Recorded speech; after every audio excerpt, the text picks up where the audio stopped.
A partir do versículo 8, o grande profeta Elias já tinha sido usado por Deus de forma tão extraordinária. Ele acabara de vencer os profetas de Baal, Monte Carmelo, e então ele foi ameaçado por Jezabel. A rainha Jezabel ameaçou matá-lo. E ele ficou tremendamente com medo daquela ameaça, e o grande profeta fugiu. E ele fugiu, caminhou pelo deserto. Diz o texto bíblico que ele pediu para si a morte, no versículo 4. Ele foi parar dentro de uma caverna. E o texto diz assim: ele se levantou, comeu e bebeu com a força desse alimento, caminhou 40 dias e 40 noites até Horebe, o monte do Senhor. Ali entrou numa caverna onde passou a noite. Então ouviu a palavra do Senhor dizendo: Elias, que fazes aqui? Ele respondeu: tenho sido muito zeloso pelo Senhor dos exércitos, Deus dos exércitos, porque os israelitas abandonaram a tua aliança, derrubaram os teus altares e mataram os teus profetas pela espada, e fiquei eu, somente eu, e procuram tirar a minha vida. Deus lhe disse: vem para fora e sobe o monte diante do Senhor. Então o Senhor passou, e um grande e forte vento separava os montes e despedaçava os penhascos diante do Senhor, mas o Senhor não estava no vento. Depois do vento veio o terremoto, mas o Senhor não estava no terremoto. Depois do terremoto veio fogo, mas o Senhor não estava no fogo. E depois do fogo veio uma voz mansa e suave. Ao ouvi-la, Elias cobriu o rosto com a capa e, saindo, ficou à entrada da caverna. E veio uma voz que dizia: Elias, que fazes aqui? E ele respondeu: tenho sido muito zeloso pelo Senhor dos exércitos, porque os israelitas abandonaram a tua aliança, derrubaram os teus altares, mataram os teus profetas pela espada. Fiquei eu, somente eu, e procuram tirar a minha vida. Então o Senhor lhe disse: vai, volta para onde vieste, para o deserto de Damasco. Quando chegares lá, ungirás a Azael, rei da Síria, e Jeú, filho de Ninsi, ungirás rei sobre Israel. E a Eliseu, filho de Safate, de Abel, Meolá, ungirás para ser o profeta em teu lugar. O que escapar da espada de Azael, Jeú matará; o que escapar da espada de Jeú, Eliseu matará. Mas deixarei 7.000 em Israel, todos os joelhos que não se dobraram a Baal, e toda a boca que não beijou. Então Elias partiu dali e encontrou Eliseu, filho de Safate, que arava com 12.000 juntas de bois adiante dele, e estava com a 12ª. Elias se aproximou e Eliseu lançou a capa sobre ele. Então, deixando os bois, Eliseu correu até Elias e disse: deixa-me beijar meu pai e minha mãe, e então te seguirei. Ele respondeu: vai e volta. O que fiz contigo? Ele voltou, pegou a junta de bois, os matou, e com um junto de bois cozinhou a carne, deu ao povo, e eles comeram. Então ele se levantou e passou a seguir Elias e a serviu. Deus aplique em nossos corações sua palavra, amém? Pai querido, muito obrigado por tudo que já tens feito aqui. Ó Deus, muito obrigado pelas ofertas trazidas também pelos teus servos, tuas servas. Consagramos a Ti, pedindo que Tu as use para a glória do Teu nome, expansão do Teu reino. E agora, Senhor, toma-nos nas Tuas mãos. Essa é a Tua palavra. É pela Tua palavra, Senhor, que nós estamos aqui. É sobre a Tua palavra que queremos falar. Então, Senhor, usa essa palavra para falar a cada coração nesse lugar. Em nome de Jesus. Amém. Podem sentar. Irmãos, hoje nós vamos iniciar uma série de sermões cujo tema é Vencendo os Conflitos da Alma. Como é que vai ser mesmo? Qual é o tema mesmo dos sermões? Vencendo os conflitos da alma. Meus queridos irmãos, esse é um assunto que eu espero que nós sejamos abençoados tremendamente pelo nosso Deus. Sem saúde emocional não há santidade. Sem sanidade não há santidade. A saúde da alma é um dos maiores obstáculos para o crescimento espiritual e para a santidade do crente. E muitas pessoas que estão muito distantes daquilo que Deus quer para elas, não estão vivendo uma vida de acordo com os propósitos de Deus, porque não estão sabendo lidar com os conflitos da alma. Esse texto bíblico que nós acabamos de ler fala de um homem extraordinário, de um homem citado em toda a Bíblia como um homem de fé, um homem de oração, um homem de Deus, mas que também experimentou os seus conflitos da alma, porque todos nós temos conflitos na alma. O conflito dele, ele não soube lidar com uma circunstância, ele não soube lidar com uma ameaça, ele criou um medo tão grande que esse medo criou um conflito na alma, e o medo ele tem um lado positivo, porque o medo ele nos disciplina, o medo ele nos controla. Então tem medo que até certo ponto é positivo, mas o medo pode se tornar tremendamente negativo, assim como a culpa, assim como a ansiedade, que todos nós enfrentamos, mas ela pode tomar uma dimensão que nos atrapalha. Então, todos nós temos esses conflitos na alma, e esse homem de Deus chamado Elias, ele enfrentou um conflito na alma, e esse conflito na alma fez com que ele fosse parar dentro de uma caverna. O propósito de Deus para ele não era que aquele homem estivesse lá solitário, isolado, amedrontado, acovardado dentro de uma caverna. Deus tinha ainda muitos outros outros propósitos. E se nós não tivermos cuidado, os conflitos na alma nos empurram para as nossas cavernas existenciais. E aí você acaba sendo uma pessoa muito diferente daquilo que Deus quer para a sua vida, para as nossas vidas. Então a falta de saúde na alma, nós estamos vivendo um momento que todo mundo está preocupado com a saúde do corpo, não é? Os parques que você frequenta estão sempre cheios com alguém correndo, isso é ótimo. Todo mundo está procurando cuidar da sua saúde, mas você também tem que cuidar da sua alma. Esse homem tinha saúde física, do jeito que ele andou no deserto, do jeito que ele caminhou no deserto, o tempo que ele caminhou, se ele tivesse saúde física, ele teria falecido. Ele tinha saúde espiritual, ele era um homem de Deus. Mas faltou saúde na alma. Então, a falta de saúde da alma pode ser um grande obstáculo. Às vezes nós nos sentimos assim. Você tem aquela figura aí que eu pedi, ô Leila? Você pode colocar como é que a gente às vezes se sente? Não, não foi essa não. Foi essa. Muitas vezes nós enfrentamos situações que nós nos sentimos exatamente assim como aquele pequenininho ali, ó. Os conflitos, as situações se avolumam diante de nós. Nós nos sentimos assim, como que aquela situação se tivesse tornado um gigante diante de nós. E a gente se vê impotente, a gente se vê sem forças para enfrentar uma situação como aquele menino. Pode tirar.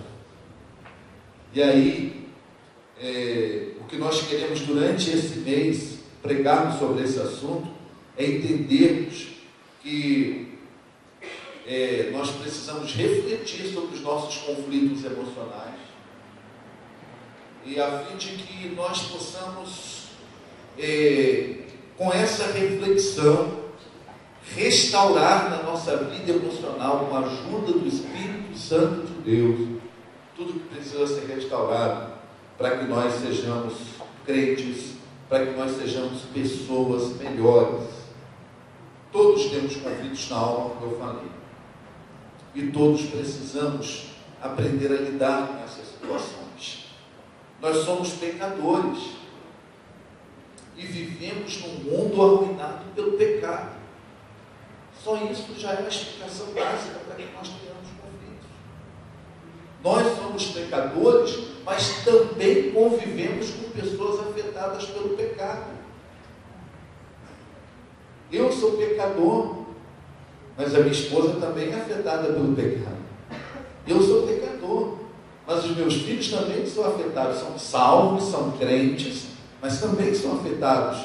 Aqui na igreja, quem já é crente em Jesus Cristo, quem é salvo por Jesus Cristo é salvo, mas é afetado pelo pecado, e o pecado faz com que situações surjam na nossa vida que criam conflitos. O pecado não nos domina. O pecado não tem mais efeito condenatório sobre nós.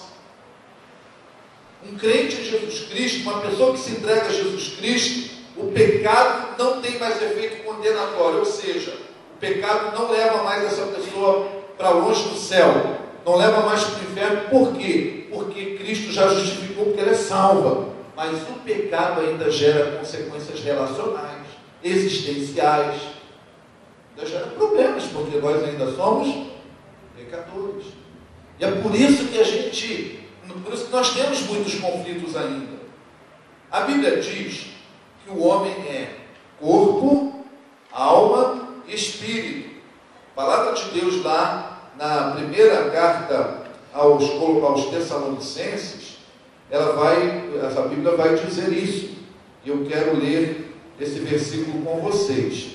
Então, Deus ele está interessado no homem como um todo. Nós não somos estanques. Nós não somos departamentalizados. Isso é uma questão didática, mas na verdade corpo e alma e espírito formam uma unidade orgânica, em que um interfere no outro. A minha saúde, quando falta saúde na minha vida espiritual, no meu espírito, afeta a minha vida emocional, e afeta a minha vida física. Quando falta saúde na minha vida emocional, afeta o meu corpo e afeta o meu espírito. Quando o meu corpo adoece, afeta o meu espírito e afeta a minha alma. Porque eles interagem. Então, é por isso que nós precisamos tratar desse assunto.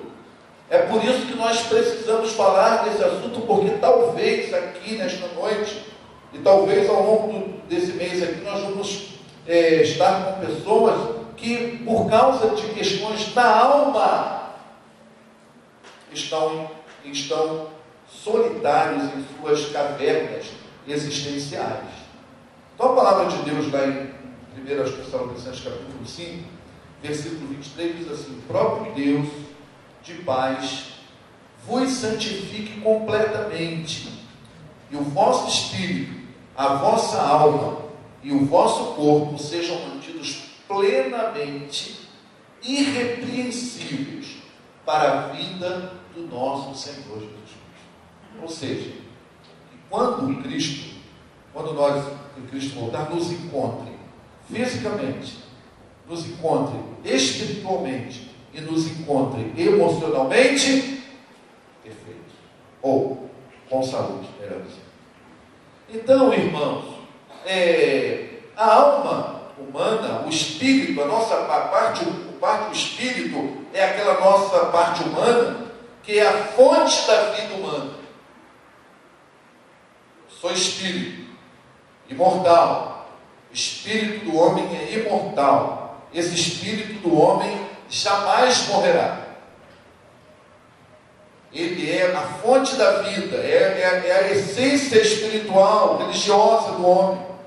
É a nossa parte que é responsável pelo nosso relacionamento, a nossa comunicação com Deus. É o meu espírito. A alma envolve a nossa mente, a alma envolve as nossas emoções e a alma envolve nossa vontade. Mente, emoções e vontade formam a nossa alma. Então, nossa mente, emoções e vontade envolve a nossa alma. Na mente nós recebemos aquelas informações, tudo começa na mente. As informações chegam até a mente. Os traumas que são gerados ao longo da nossa vida. Todos nós enfrentamos traumas ao longo da vida.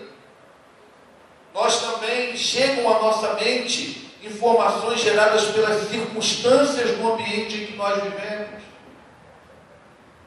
O nosso ambiente sócio-familiar, tudo isso gera informações na nossa mente que podem ajudar ou não a saúde da nossa alma. Ainda faz parte da nossa alma, como eu falei, as nossas emoções, nossas fobias, nossas angústias, nossas tristezas, nossos complexos. Isso tudo faz parte das nossas emoções. E a nossa vontade, a nossa parte volitiva, é aquela que nos leva pela nossa vontade a fazer algumas coisas. A alma de Elias estava completamente assim, né? Qual foi a vontade de Elias? Vontade de morrer. Capítulo 4 ele diz: Senhor, por que o Senhor não tira logo a minha vida? O que aconteceu na mente dele, o que aconteceu nas emoções dele afetou a vontade dele. Depois, qual a vontade que ele teve? Ele teve vontade de se isolar. Uma pessoa, ela não chega, por exemplo, ao suicídio, no estalo de dedo. Umas coisas aconteceram na mente, nas emoções, e aquilo afeta a vontade. E a maioria das pessoas, quando suicídio, elas acham que estão fazendo um bem tremendo para elas. Na verdade, no fundo, o desejo do suicida que morrem por depressão, que quando a depressão se suicida, na verdade ele está querendo ter vida. E acha que aquilo vai ser bom para ele. Ele se mata com o desejo de viver, porque ele acha que do jeito que está, não dá mais para viver. Então, para vocês entenderem o quanto é importante saúde na alma, o quanto é importante saúde na nossa vida como um todo. E aí, saúde no espírito, saúde na alma vai refletir e também pode refletir em saúde no corpo, vai refletir. Isso não quer dizer, presta atenção, o inverso não é verdade. Isso não quer dizer que quando você está doente do corpo é porque você não está com saúde na alma nem no espírito. Não, o inverso não é verdade. Não é? Muitas doenças que nós temos, elas não têm nada a ver com a nossa saúde emocional e espiritual. São contingências da vida. São contingências da vida, consequência do pecado que desarmonizou o mundo lá no Jardim do Éden. Quando o pecado cometido pelo homem no Éden desobedeceu a Deus, desarmonizou o mundo. Se não fosse a desobediência do homem, não teria doença na terra. Doença na terra não é um problema de Deus, é um problema do homem, do ser humano. Sofrimento na terra foi uma situação causada pelo homem. Então, a desarmonia do universo. Então, mas quando o corpo, quando o espírito não vai bem, e quando as emoções não vai bem, inevitavelmente, o que acontece com o corpo? A doença. Quantas vezes eu já vi pessoas que sentiam determinada dor, sentiam determinado desconforto, sentiam a falta de ar, fizeram todos os exames, tudo, e não tinha nenhum problema físico. O problema estava na alma. E quando conseguiram lidar melhor com esses conflitos, acabaram se curando. Ficaram completamente curados. Eu poderia aqui testemunhar muitos episódios ao longo da minha vida como pastor, de pessoas que eu lidei com elas e que elas não tinham nenhum problema físico. O problema era lá na alma. Na alma. Muitas famílias estão em crise por causa da alma. Muitas famílias estão em crise porque as pessoas não sabem lidar com os conflitos na alma. E acaba projetando esse conflito na alma, na esposa, nos filhos. E às vezes se torna uma pessoa insuportável. Tem muitas pessoas que acabam se tornando uma pessoa insuportável na convivência por causa dos problemas gerados na alma. Por falta de saúde na alma, por não saber lidar bem com o conflito. Qual é a origem dos conflitos? Principalmente, as origens dos conflitos na alma vêm, primeiro, do fator familiar. Geralmente são 4 fatores que mais pesam. Primeiro, o fator familiar. Muitas pessoas têm conflitos na alma, não sabem lidar com seus conflitos, deixam esses conflitos crescerem como aquela figura que vocês viram aqui, daquele grandão, daquele gigante, e elas se sentem como aquele menino. Então, o fator familiar, algumas situações desenvolvidas na família, a maioria dos traumas que as pessoas alimentam na alma foram criados na família. A maioria dos sentimentos que as pessoas alimentam na alma, de rejeição, de medo, de fobia, foram consequências de coisas, de fatores familiares. Há pessoas que estão alimentando complexos terríveis que nasceram dentro de casa, na família.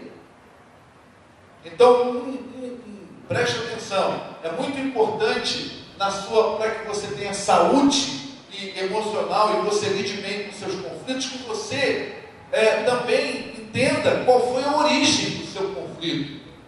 Esse conflito que você tem, onde está a origem dele. O segundo é o fator social.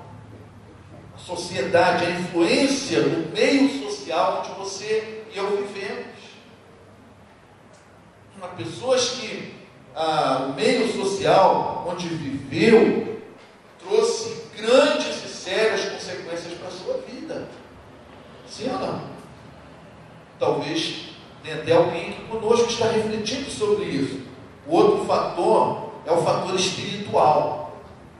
Nós sabemos que Satanás ele está o tempo todo querendo derrubar o crente. Então, quando você começa a dar lugar ao diabo na sua vida, a Bíblia diz: não deixe lugar ao diabo. A Bíblia diz: resistir ao diabo e ele fugirá de vós. Mas se você começa a dar brecha na sua vida, se você começa a abrir janelas na sua vida, se você não cuida bem disso, o diabo começa a oprimir. O diabo começa a colocar mentiras. E se você não estiver bem na sua vida espiritual, o fator espiritual faz com que a sua fé seja enfraquecida. E você, quando enfraquece a fé, você pode fazer com que os conflitos sociais tomem um volume muito além do que deveriam tomar. Vocês se lembram uma das minhas frases preferidas, que eu gosto de falar aqui do púlpito, que diz que a vida vai fazer com você aquilo que a vida encontrar em você. Todo mundo aqui está sujeito a enfrentar um conflito na alma. O que esse conflito vai fazer com você? Aquilo que encontrar em você. Eu já lidei com cada irmã tão preciosa, mulheres e homens de fé, que enfrentaram determinadas circunstâncias na vida, e que aquilo de mais pouco afetou a vida, saíram bem, não deixaram se abater, não deixou aquilo criar uma situação doentia na alma, não se deixou abalar grandemente. Mas conheço outros irmãos e irmãs que passaram pelo mesmo problema e desmoronaram. A vida vai fazer com você o que ela encontrar em você. O fator espiritual, por isso cuide de sua vida espiritual. Cuide de sua fé. Dê saúde à sua vida espiritual. Cuide do seu espírito. Porque você não sabe a que momento você pode enfrentar uma circunstância na vida que vai criar um conflito na sua alma. E o quarto fator é o fator circunstancial. É uma circunstância na vida. Então, quatro fatores: o fator familiar, social, espiritual e o circunstancial. São os geradores de conflitos na alma. Nós vamos enfrentar e precisamos vencer. O primeiro passo para vencer é reconhecendo a existência. Ser honesto consigo mesmo. Para vencer os conflitos, você precisa ser honesto com você mesmo. Deus não pode abençoar quem não quer cura e quem não é honesto consigo mesmo. Quando Jesus chegou na beira lá do tanque, aquele homem estava ali há 38 anos, esperando por um milagre. Um homem sofrido, um homem com a alma em conflito, um homem se sentindo rejeitado. Ele diz: quando eu tento chegar lá na água, quando a água mexe, e havia uma crença que quem tocasse lá, quando o anjo mexesse, quando eu sento, alguém vai na minha frente. Alimentando sentimentos, emoções terríveis na alma. Mas quando Jesus passa por ali, Jesus vai lá nele, Jesus faz uma pergunta. Jesus sabia quantos anos ele estava ali? Claro. Jesus sabia da situação dele? Sabia. Mas Jesus, qual foi a pergunta que Jesus fez? Queres ser curado? Você quer? Você quer mesmo? E ele então, Jesus vai libertar aquele homem, Jesus cura aquele homem.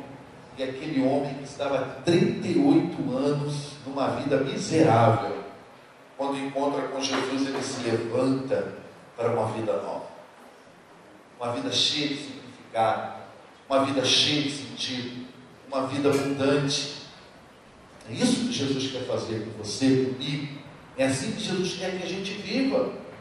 Então, irmãos e amigos, a relevância dessa série de mensagens é que o mundo mudou muito em termos de tecnologia. O mundo mudou muito em termos da ciência. Muitas coisas evoluíram muito no mundo, porém, as carências interiores, os conflitos emocionais continuam os mesmos, desde o tempo da Bíblia até hoje, desde que o homem se entende por homem. E esse conflito de Elias pode ser o meu conflito, pode ser o teu conflito, e você precisa saber lidar com isso. A saúde da alma é parte da provisão espiritual de Deus para nós. Deus é um Deus provedor. Deus, por ser um Deus provedor, Deus quer nos dar saúde espiritual. Deus quer prover saúde emocional para os seus filhos. Deus quer prover saúde emocional para todos aqueles que são filhos dele. Porém, apesar do Senhor almejar que vivamos bem, Ele jamais abrirá mão de que façamos a nossa parte. Quer ser curado? Há muitas pessoas que morrem porque não aceitam sua doença. Eu conheci algumas pessoas, e pessoas queridas para mim, que nunca queriam ir ao médico porque não aceitavam que estavam doentes. Eu tive um parente que eu estava mais ou menos com 52 anos, e essa pessoa beirando os 80, e essa pessoa já tinha passado por um infarto. E eu cheguei para ela, conversando com ela, viajando com ela, eu falei: você está tomando remédio uma vez por dia? Eu tomo. Eu com 52, essa pessoa com quase 80, disse: não, mas eu não preciso. Já tinha passado por um infarto, disse que não precisava. Não, eu estou muito bem, estou com uma saúde muito boa, não preciso tomar remédio. E essa pessoa não demorou muito, morreu por infarto. É muito importante nesse processo que você entenda que a sua parte é reconhecer onde a sua vida emocional não vai bem, onde você não está deixando Deus trabalhar de uma forma que te faça bem, que faça da sua vida uma vida de acordo com a vontade dele. Então, ele deseja o desejo de Deus é que façamos da vida uma jornada de desperta, de enriquecimento interior. Esse é o desejo de Deus. O desejo de Deus é que a cada dia a minha vida seja uma vida de novas descobertas, que enriqueçam a minha vida, que a minha vida seja uma jornada de autodescoberta e de enriquecimento, o que só poderá acontecer pela ação da sua palavra. Então, tudo que vamos falar esse mês aqui é à luz da palavra de Deus. Enfrentar os conflitos na alma à luz da Bíblia, à luz da palavra de Deus. E essa palavra, quando ela opera no mais profundo da nossa alma, ela tem poder para resolver nossas questões mais íntimas.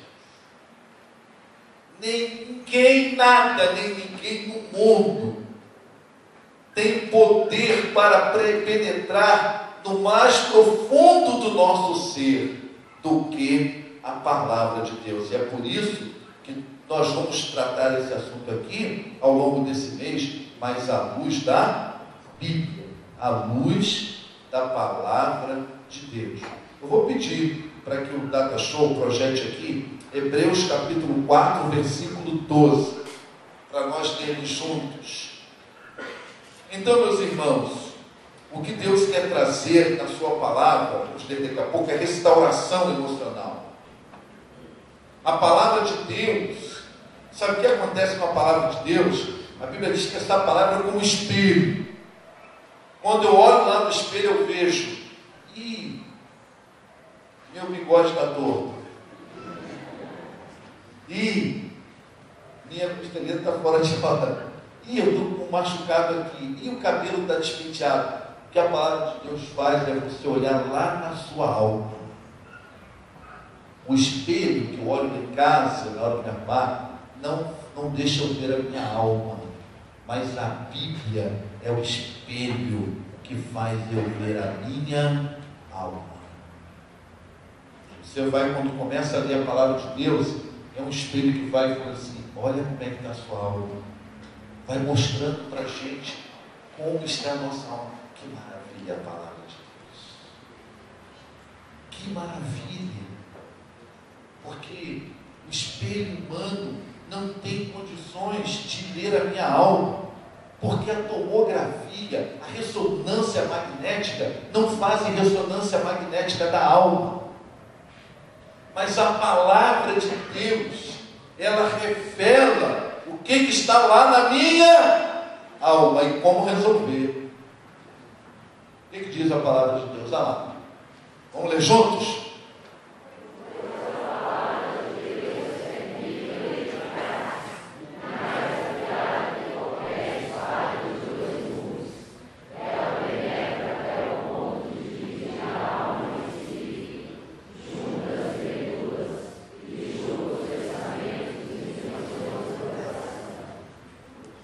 Então, é isso que a palavra de Deus diz.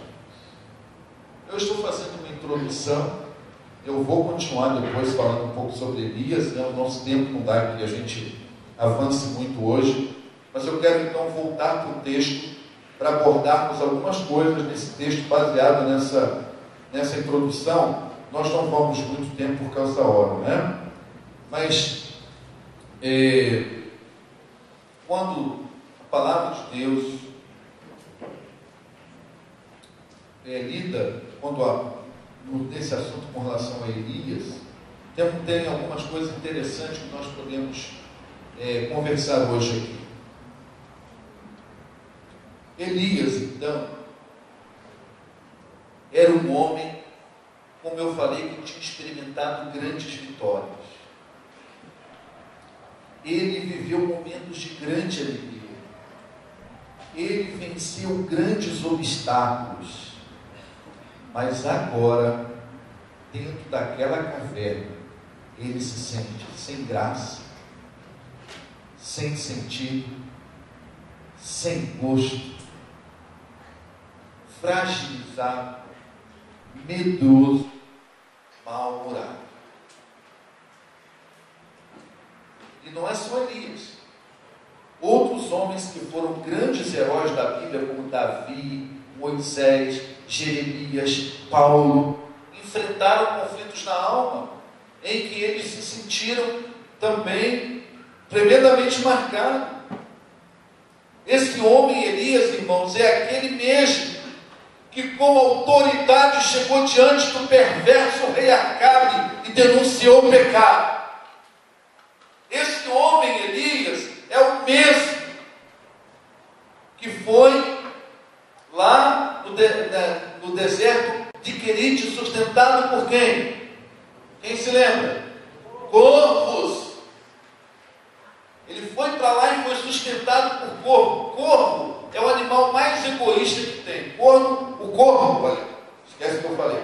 O corvo, deleta na internet. O corvo, o que é mesmo? Não, deleta. O corvo, ele, presta atenção em mim aqui, o corvo, ele é um animal assim. Todos os animais em geral, eles primeiro alimentam, pegam o alimento e colocam para o filhote. O corvo não, ele come, deixa o filhote morrer, mas primeiro eu, depois Samuel. Mas agora lá em Querite, Deus usa o corvo para alimentar Elias. É esse homem que esse homem usado poderosamente por Deus na casa da viúva de Sarepta, onde não havia nada, e pela ação poderosa dele, o que aconteceu? Abundância. E foi esse homem, é com esse homem que apareceu o primeiro caso de ressurreição na Bíblia. A curação dele no Monte Carmelo foi usado de forma extraordinária. Agora vem a rainha, vem Jezabel, ameaça o homem fica desesperado, desanimado, deprimido, dominado pelo medo e foge para Betseba, onde caiu numa depressão. O que eu estou querendo dizer com isso? Você não é melhor que Elias não, viu, irmão? Você não é melhor que Elias não, viu, irmão? Não cai nessa de dizer agora no seu lugar, não, eu não, isso aí Elias, eu não. Ele era muito mais poderoso que nós, hein? E ele caiu nessa situação. Todos nós podemos passar por isso. Então, não deixe se dominar por isso. E aí eu quero, nessa minha palavra, nessa noite aqui, falar, encerrando essa palavra dessa noite, sobre aquele momento onde Deus chega para ele, já no finalzinho, não vou falar sobre o texto todo, mas quando Deus chega para ele, faz uma... O que Deus fez para ele quando ele estava dentro da caverna? Deus fez o quê? Uma pergunta. Eu já falei uma vez aqui na igreja sobre isso, como Deus age fazendo perguntas. Muitas vezes esse é o maior método de Deus tratar a gente. Deus começa a nos fazer perguntas. E Deus pergunta para ele: Elias, o que você está fazendo aqui? Elias, o que você está fazendo nessa caverna? Talvez hoje, o primeiro passo para Deus começar a tratar com você, seja Deus fazer perguntas para você. O que você está fazendo com a sua vida? Como é que você está lidando com a sua vida? Como é que você está lidando com seus conflitos? Como é que na sua alma? Para onde os seus conflitos da sua alma estão te levando? Os de Elias levaram ele para dentro de uma caverna. E para onde os seus estão levando você? Estão levando para a presença de Deus? Você está fazendo dos conflitos da vida combustível para a sua alma? Sabe quem são as pessoas que mais conseguem ser pessoas mais bem-sucedidas na fé? As pessoas que fazem dos conflitos da vida, os conflitos da alma, combustível da vida, combustível da alma. Faz de uma perda um combustível. Ao invés dela se abater, se entregar e ir para dentro de uma caverna, ela usa aquela perda como um combustível para ela buscar mais a Deus, para estar mais na presença de Deus. Faz como um combustível para a alma. Deus pergunta para você hoje: o que faz? Onde você está? O que você está fazendo com os conflitos da sua alma? O que você está fazendo com a sua vida? Desânimo, queixa, lamúria, reclamação, murmuração, autocomiseração, querendo desistir de tudo. Tem gente que quando passa por um conflito, a vontade de chutar o balde. Elias, mais ou menos, é isso que ele fez. Chutar, terminar o relacionamento conjugal, não vir mais na igreja, abandonar aquele ministério que Deus te deu. Você estava tão envolvido, estava como sendo uma bênção nas mãos de Deus. Vieram os conflitos na alma, aí você chuta. o ministério. Abandona o ministério. Desiste de si mesmo. O que você tem feito com a vida? Deus hoje quer começar a tua restauração perguntando para você: onde você está? O que você está fazendo da sua vida? E Deus é tão maravilhoso que Ele faz isso desde o início, né? Quando Adão fugiu da presença de Deus, o que Deus fez? Fez uma pergunta. Quem se lembra qual foi a pergunta? Adão, onde estás? Onde estás? Deus está perguntando para você: onde está?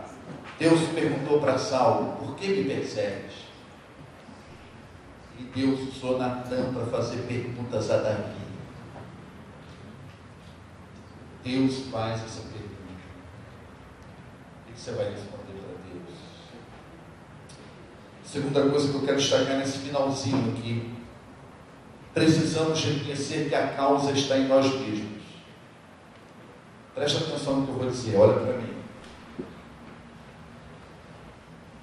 Nunca o problema da sua crise, nunca o problema da falta de saúde na sua alma, nunca o problema está nos outros. Ah, o senhor está falando isso, sabe por quê, pastor? O senhor está falando isso porque o senhor não sabe o que aquela pessoa fez comigo. Se o senhor soubesse, não falaria isso. Sabe o que eu estou dizendo? O que eu quero dizer é que nós precisamos reconhecer que a causa está em nós mesmos. Nosso maior problema não foi o que a vida aprontou para a gente, não. Nosso maior problema é qual é a nossa atitude para com essas coisas. Se você foi traído por uma pessoa, esse não é o seu maior problema. O seu problema é como você vai lidar com isso. Então, esse como lidar com isso não é problema do outro que te traiu, o problema é seu. É você que tem que decidir. Se você decidir vingança, a culpa não é do outro. Vingança é problema seu. Se você decide pelo ódio, o problema não é do outro, o problema é seu. Se você decide pela raiva, o problema não é do outro, o problema é seu. O problema, você tem que reconhecer que o problema não estava em Jezabel. Elias não foi parar numa caverna por causa de Jezabel, nem por causa de Acabe. Elias foi parar na caverna porque ele não soube ter uma atitude correta diante de uma ameaça. A culpa não era de Jezabel, era de Elias. Ele estava dentro de uma caverna por culpa dele mesmo. Isso que acontece com a gente. Esse é um ponto indispensável para a mudança. Quando você começar a entender, primeiro, responder bem as perguntas de Deus. Segundo, quando você começar a entender que o problema não está, a causa está em você mesmo, na atitude que você está tendo com relação àquela circunstância, com relação àquele problema, com relação àquela pessoa, com relação àquele conflito. Esse é um ponto importantíssimo para a mudança, para fazer de você um vencedor sobre os conflitos da alma. Esse é um ponto importantíssimo, porque Deus vai começar a trabalhar em você. Quando você deixa Deus te perguntar, e quando Deus pergunta, você responde como tem que responder. E essa pergunta e responder como tem que responder, não é responder certo, é responder. Porque quando você responde a Deus, mesmo que você responda do modo errado, significa que você está iniciando um diálogo com Deus. Como Elias, Deus deu desculpas esfarrapadas para Deus, não foi? E Deus vai provar para ele: rapaz, quem disse para você que você está sozinho? Ei, Senhor, todo mundo, eu estou aqui, eu fiz tanta coisa, eu trabalhei tanto para o Senhor, agora não tem ninguém lá para me ajudar. E Deus falou: rapaz, tem 7.000 que ainda não dobraram para ele para Baal, cara. O que você está achando, meu filho? Então, Essa atitude é importante. Responda para Deus. Segundo, não transfira a culpa para a circunstância, a culpa para a pessoa, a culpa de você não estar vivendo bem com seus conflitos na alma é sua. É sua, Elias. Vamos sair da caverna. Saia da caverna, Elias. E eu quero convidar você que está aqui nesta noite, saia das suas cavernas existenciais. O problema, então, não estava nem em Jezabel, nem no rei Acabe, nem nos profetas de Deus. O problema estava dentro de Elias. Assim como está dentro de nós. Eu vejo muitos aqui na igreja. Gente que da noite podia ficar empurrado, não sei o quê, o pastor Maio, o pastor Junão, e daqui a pouquinho vão começar o pastor Vanderlei, e só não reclama do pastor Valdo.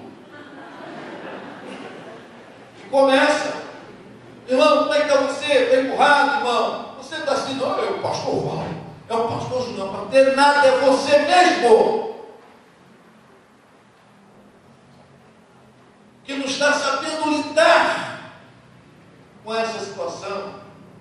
Elias fez igualzinho a vocês, igualzinho a mim.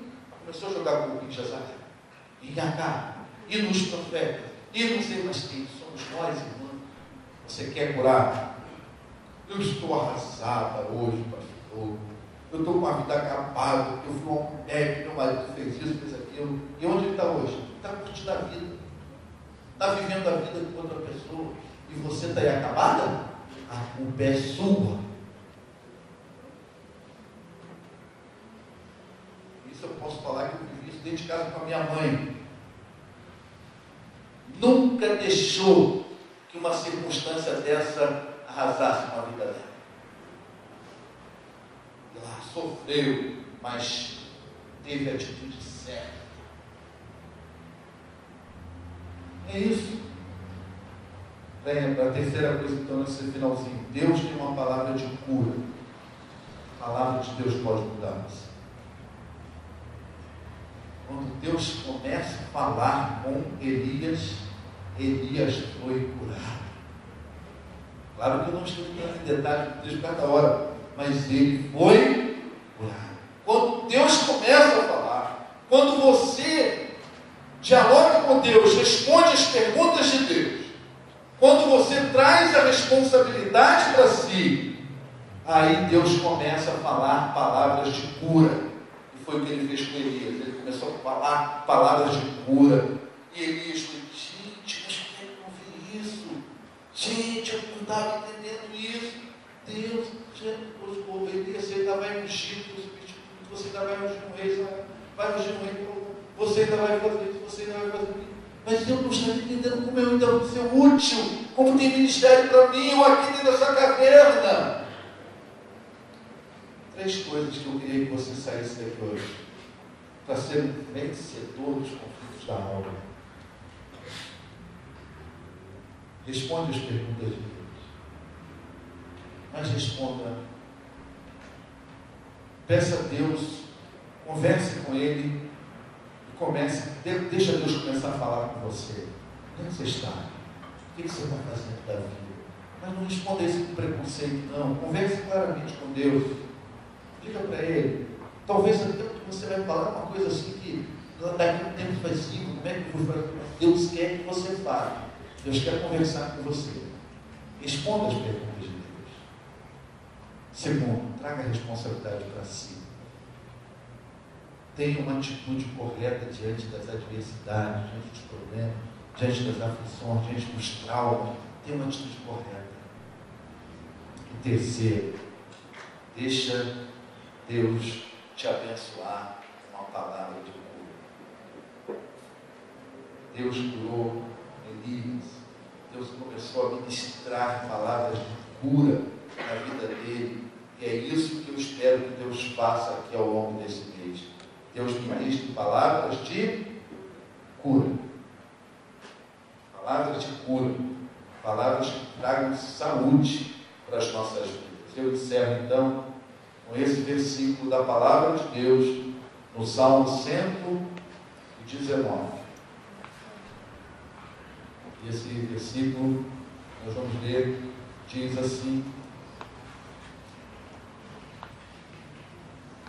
minha alma esvai-se de tristeza, fortalece segundo a tua palavra. Olha que coisa linda, Senhor. Minha alma esvai-se de tristeza, mas eu serei fortalecido pela tua palavra. Deus tem palavra de cura para você. Deus tem palavra de cura para a sua vida. Deus tem palavra de cura para a tua alma. Deus tem palavra de cura no seu espírito. O que adoece a alma são os sentimentos, aquilo que a gente acumulou na mente, as emoções, as fobias, a vontade. O que adoece o espírito é o pecado. E o espírito, na hegemonia, ele tem uma preponderância maior na nossa vida. Então, primeiro, deixe Deus curar teu espírito. Como é que Deus cura o espírito? A maior doença do espírito é o pecado. E a palavra de Deus é a palavra que nos cura do poder do pecado nas nossas vidas. A palavra de Deus é uma palavra em alma esvai-se de tristeza, mas eu serei fortalecido na tua palavra. Eu gostaria de, nesse momento, convidar aqui para orar comigo. Você que entrou nesse templo aqui, você vive um conflito na alma, mas hoje você está deixando Deus falar com você. Você está deixando Deus te perguntar. Ao longo dessa mensagem, Deus está falando alguma coisa, você está conversando com Ele, querendo dialogar e ter um bate-papo com Ele. Você quer estar respondendo as perguntas de Deus para a sua vida. Você entende que você realmente precisa de você ter uma atitude. Você não quer mais ficar jogando a culpa no outro, ou na outra, ou na circunstância, ou na vida, mas você quer começar uma atitude nova com relação a você. E você quer nesta noite pedir a Deus uma palavra de cura para a tua vida. Queria te convidar a sair do seu lugar e vir aqui, que eu quero orar com você. Pode sair do seu lugar. Senhor Deus, muito obrigado, Senhor, porque nós estamos diante do Senhor aqui com toda a humildade. Nós estamos diante do Senhor reconhecendo a nossa total dependência do Senhor. E nós sabemos que esse sentimento, esse toque é do Teu Espírito nos nossos corações. Nós mesmos, nós não estaremos fazendo isso, mas o Teu Espírito toca aos nossos corações.